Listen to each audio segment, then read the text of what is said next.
तो कैसे हो बच्चों?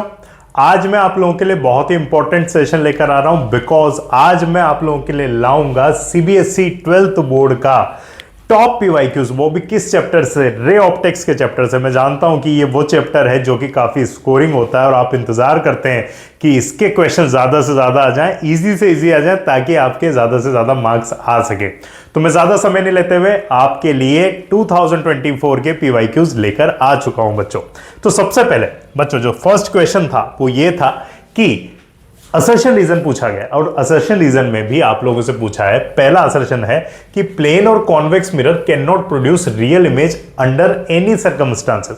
अब अगर मैं इस असर्शन को डायरेक्टली पढ़ूं और ज्यादा दिमाग नहीं लगाऊं तो मैं ये बात जानता हूं कि जो हमारे प्लेन मिरर होते हैं, कॉन्वेक्स मिरर होते हैं, वो क्या करते हैं? वो वर्चुअल इमेज का फॉर्मेशन करते हैं। तो अगर मैंने इसको ज्यादा ध्यान से नहीं पढ़ा तो मैं क्या करूंगा, इसको ट्रू बोल दूंगा, यानी कि करेक्ट बोल दूंगा कि असर्शन सही है। लेकिन उसने एक चीज बोली है बच्चों, वो क्या बोली है? उसने एक वर्ड यहां पे यूज किया है, वो है अंडर एनी सर्कमस्टांसेस। उसने जो वर्ड यूज किया है बच्चों, वो क्या किया है? Under any circumstances. इसका मतलब यह है कि किसी भी सर्कमस्टांसेस में क्या ऐसी पॉसिबिलिटी है कि हमारे जो प्लेन मिरर है और कॉन्वेक्स मिरर है वो कभी भी रियल इमेज का फॉर्मेशन नहीं करते। लेकिन ऐसा नहीं है, ऐसी सिचुएशंस हैं, ऐसे सर्कमस्टांसेस हैं जहां पे जो प्लेन मिरर है और जो कॉन्वेक्स मिरर है वो रियल इमेजेस का फॉर्मेशन कर देते हैं। जैसे मैं आपको एग्जांपल के थ्रू बताता हूं। अब एग्जांपल क्या है जरा देखो। मान लो मैंने एक लिया आपके सामने प्लेन मिरर का मैं आपके सामने एग्जांपल ले लेता हूं और वर्चुअल ऑब्जेक्ट ले लिया मैंने। अब वर्चुअल ऑब्जेक्ट ले लिया तो मुझे पता है कि इसकी जो रे ऑफ लाइट आएगी वो कुछ इस तरीके से स्ट्राइक होगी, स्ट्राइक होने के बाद में ऐसे चली जाएगी, राइट, रिफ्लेक्ट होगी। उसी तरीके से ये मेरा वर्चुअल ऑब्जेक्ट है। अब यहां पे मान लो कुछ ऐसा गया, जाने के बाद में इस पे रे ऑफ लाइट जो गई है वो बेसिकली ऐसे गई होंगी और जाने के बाद में रिफ्लेक्ट करने के बाद में ऐसे चली गई। अब यहां पर ये जो इमेज का फॉर्मेशन हो रहा होगा ये कैसी इमेज है? ये तो रियल इमेज है।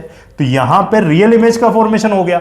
तो यानी कि अगर वर्चुअल ऑब्जेक्ट मैंने यूज किया ना प्लेन मिरर में तो वो रियल इमेज का फॉर्मेशन कर देता है। ऐसा ही सिमिलर सिचुएशन आप बना सकते हो कॉन्वेक्स मिरर के लिए। इसलिए मैं ये कह सकता हूं कि अंडर एनी सर्कमस्टांसेस अगर बात की गई है तो ये भैया ये तो फिर क्या हो जाएगा, मेरा फॉल्स हो जाएगा। ठीक है, अब इसका रीजन देख लेते हैं। अगर मान लो ये करेक्ट होता तब तो ये रीजन मेरा चल जाता, क्या? Virtual image can not serve as an object to produce a real image. ठीक है, लेकिन जब मेरा असर्शन ही फॉल्स है तो उसका ये जो गिवन रीजन है ये तो करेक्ट हो ही नहीं सकता। तो ये भी बच्चों क्या है, मेरा फॉल्स है। इसलिए असर्शन भी फॉल्स है और साथ में हमारा जो रीजन है वो भी क्या है बच्चों, फॉल्स है। चलो आगे बढ़ते हैं, नेक्स्ट क्वेश्चन पे मूव कर लेते हैं। नेक्स्ट क्वेश्चन आपके सामने ये है कि अब मोनोक्रोमेटिक लाइट ऑफ फ्रीक्वेंसी। अच्छा, मोनोक्रोमेटिक लाइट की फ्रीक्वेंसी दे रखी है, वो कितनी है? 5 × 10⁻14 hertz travels from air to a medium with refractive index 1.5। Air से एक मीडियम पे ट्रेवल कर रही है जिसका रिफ्रैक्टिव इंडेक्स आपको गिवन है 1.5 और मोनोक्रोमेटिक लाइट की यानी कि एक सिंगल कलर की लाइट की फ्रीक्वेंसी आपको गिवन है वो है 5 × 10⁻14 हर्ट्ज। अब आपको वेवलेंथ निकालनी है दो कंडीशंस में, पहली रिफ्लेक्टेड लाइट की निकालनी है और दूसरी रिफ्रैक्टेड लाइट की निकालनी है। तो रिफ्लेक्टेड लाइट का मतलब है जब वो एयर में थी।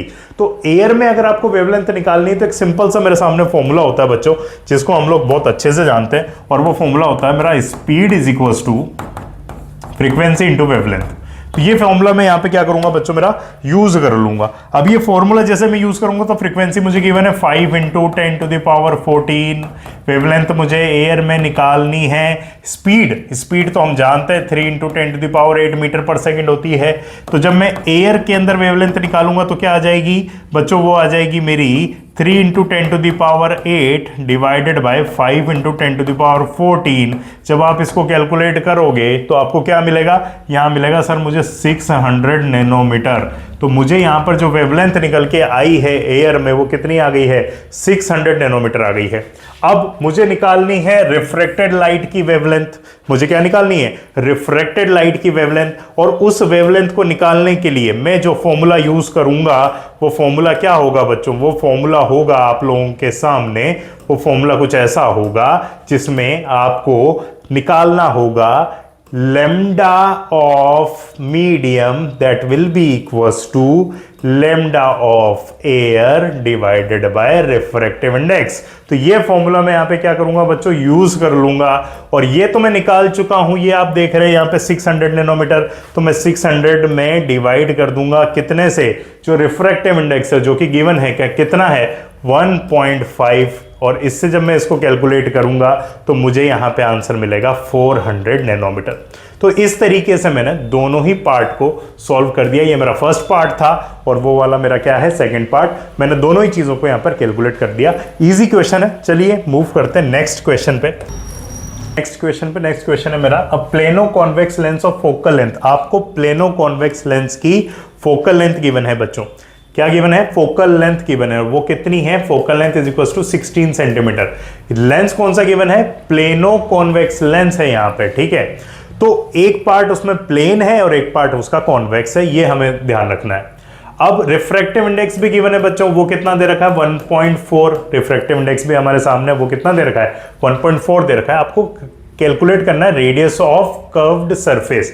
तो ये तो बड़ा सिंपल सा फॉर्मूला है, जिस फॉर्मूले को हम लोग यहाँ पे यूज करके आंसर निकाल लेंगे। और वो फॉर्मूला होता है बच्चों क्या, 1/f is equals to mu minus 1 into 1/r1 minus 1/r2। ये वाला फॉर्मूला हम लोग क्या करेंगे इसमें बच्चों, यूज कर लेंगे। तो ये वाला फॉर्मूला जैसे यूज करोगे तो हम जानते हैं फोकल लेंथ की जगह आप 16 पुट करोगे, यहाँ पे 1.4 माइनस 1 करोगे, उसके बाद में 1/r जो आपको लेंस की रेडियस निकालनी है वो हमने पुट कर दी। दूसरा प्लेन मिरर का पार्ट है और हम सब जानते हैं कि प्लेन मिरर में जो रेडियस ऑफ कर्वेचर होती है वो इन्फिनिटी होती है बच्चों, तो हमने यहाँ पे इन्फिनिटी पुट कर दिया। अब 1/∞ क्या बन जाएगा बच्चों, 0 बन जाएगा। अब जो पार्ट बचेगा बस वो देख लेते हैं। तो ये हो गया मेरा 1/16 is equal to 0.4 into 1/r। मुझे क्या निकालनी है, मुझे रेडियस निकालनी है। तो मैं रेडियस कैलकुलेट करूंगा तो बच्चों क्या आ जाएगी 16 इंटू 0.4, तो यहां से वो आ जाएगी मेरी 6.4 सेंटीमीटर। तो इस तरीके से मैं यहां पे रेडियस उसकी कैलकुलेट कर लूंगा। ये मैंने यहां पे मेरा कॉनकेव मिरर बना लिया, ठीक है। अब कॉनकेव मिरर कितनी डिस्टेंस पे रखा हुआ है, एक ऑब्जेक्ट जो रखा हुआ है वो 30 सेंटीमीटर की डिस्टेंस पे रखा हुआ है। तो ऑब्जेक्ट मैंने बनाया बच्चों, ये मेरा ऑब्जेक्ट बना, ये मेरा ऑब्जेक्ट बना, और ये कितनी डिस्टेंस पे बना हुआ है, ये बना हुआ है 30 सेंटीमीटर पे, राइट। और रेडियस ऑफ कर्वेचर आपको गिवन है 40, और मिरर की focal length radius of curvature से आधी होती है, तो 40 डिवाइड बाई 2 यानी कि मेरी 20 सेंटीमीटर क्या हो जाएगी रेडियस ऑफ कर्वेचर। लेकिन ये फोकल लेंथ माइनस में होगी क्योंकि जो मिरर आपको गिवन है वो कौन सा है, कॉनकेव मिरर है, तो इसलिए फोकल लेंथ कहीं यहाँ पे होगी और वो कितने पे है 20 सेंटीमीटर पे। तो u मेरा बेसिकली यहाँ पे है -30 सेंटीमीटर, मेरी फोकल लेंथ गिवन है -20 सेंटीमीटर। मुझे क्या निकालना है, मुझे निकालना है position of the image formed. मुझे क्या निकालना बच्चों, position of the image formed. तो मैं यहाँ पे क्या लगाऊंगा, मेरा मिरर फॉर्मूला लगाऊंगा। तो मिरर फॉर्मूला क्या कहता है, मिरर फॉर्मूला होता है 1/v plus 1/u is equal to क्या होता है बच्चों 1/f। ये मेरा मिरर फॉर्मूला होता है। मैं इस फॉर्मूले को यहाँ पे कैलकुलेट करूंगा। तो 1/v, उसके बाद में -1/30 इज इक्वल टू -1/20। तो 1/v is equal to -1/20 plus 1/30। मैं इसका जब एलसीएम लूंगा तो कितना आएगा बच्चों 60 आएगा। तो ये हो गया -3 प्लस का 2। ओहो, यहाँ तो v मेरा कितना निकल के आ गया, मेरा v निकल के आ गया -60 सेंटीमीटर। तो मुझे बेसिकली पोजीशन मिल गई, और वो कितने मिल गई -60, जो कि रियल इमेज होगी। कहीं यहाँ पे कहीं पे इमेज का फॉर्मेशन होगा और इन्वर्टेड इमेज होगी। इसके बाद में इसका मैग्निफिकेशन भी मुझे निकालना है। तो मैग्निफिकेशन होता है -v/u। तो मैंने पुट किया माइनस का -60 डिवाइडेड बाई u का फॉर्मूला, u का वैल्यू हमें गिवन है वो है 30 माइनस का, तो माइनस से माइनस ये 2।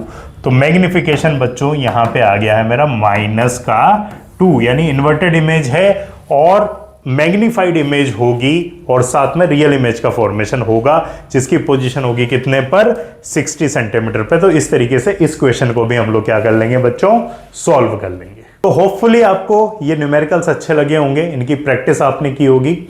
अच्छे क्वेश्चंस आते हैं, आप इनकी प्रैक्टिस कीजिए। रे ऑप्टिक्स अच्छे से पढ़िए ताकि आप ज़्यादा से ज़्यादा बोर्ड्स में मार्क्स लेकर आ सकें।